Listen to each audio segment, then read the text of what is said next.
পৃথিবীর কোন রাষ্ট্রনায়কই জননন্দিত হতে পারেন না। তাদের কাছ থেকে সিদ্ধান্ত গ্রহণ প্রক্রিয়ার উপাদানকে খুঁজে বের করা এবং সকলে মিলে বহুমাত্রিক চিন্তার মধ্য দিয়েই উন্নয়নের নতুন গতিকে নির্ধারণ করা।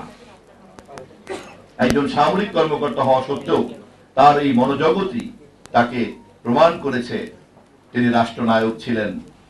তিনি যত না ছিলেন রাষ্ট্রপতি, যত না ছিলেন রাজনৈতিক নেতা, যত না ছিলেন সামরিক নেতা, যত না ছিলেন সরকার প্রধান, তা সবকিছু ছাপিয়ে গিয়েছে তার সেই রাষ্ট্রনায়কোচিত দৃষ্টিভঙ্গি, মনোভাব এবং চর্চার কারণে। তার মধ্যে সবচেয়ে গুরুত্বপূর্ণ অংশটি হচ্ছে গণমাধ্যম সম্পর্কে তার দৃষ্টিভঙ্গি এবং চর্চা। পৃথিবীর কোন রাষ্ট্রনায়কই জননন্দিত হতে পারেন না তিনি যদি গণমাধ্যমের প্রতি একটি সঠিক দৃষ্টিভঙ্গিকে চর্চা করতে না পারেন।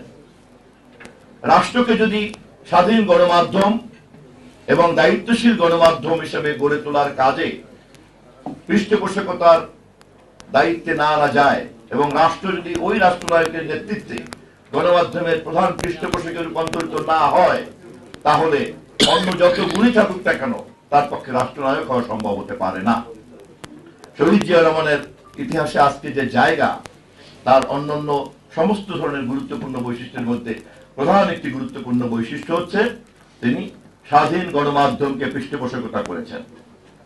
অবকাঠামোগত এই উন্নয়ন আলোচনাগুলিতে আমি যাব না, কয়টা প্রস্তাব করছেন, কি করছেন, কত টাকা দিয়েছেন, এটি প্রধান ব্যাপার নয়। প্রধান বিষয় হচ্ছে যে গণমাধ্যম রাষ্ট্র এবং সমাজের আয়না হিসেবে কাজ করে, সেই আয়নাকে তিনি পরিচ্ছন্ন রেখেছেন যাতে স্বয়ংক্রিয়ভাবেই রাষ্ট্র এবং সমাজ জনগণের কাছে সার্বক্ষণিকভাবে তার প্রতিবিম্ব প্রতিফলিত থাকে।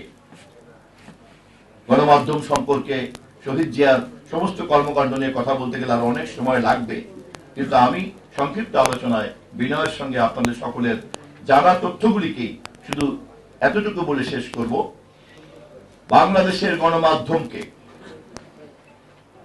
যুগ যুগ ধরে শহীদ জিয়াউর রহমানকে সসম্মানে স্মরণ করতে হবে, কারণ গণমাধ্যম চতুর্থ সংশোধনীর মধ্য দিয়ে এবং 1975-এর 16ই জুনে যে ধরনের অন্ধকার গলিতে ঢুকে পড়েছিল, শহীদ জিয়াউর রহমানের জন্ম না হলে সেখান থেকে গণমাধ্যমকে আবার মুক্ত আকাশে বের করা সম্ভব হতো কিনা এই প্রশ্ন ইতিহাসে আছে।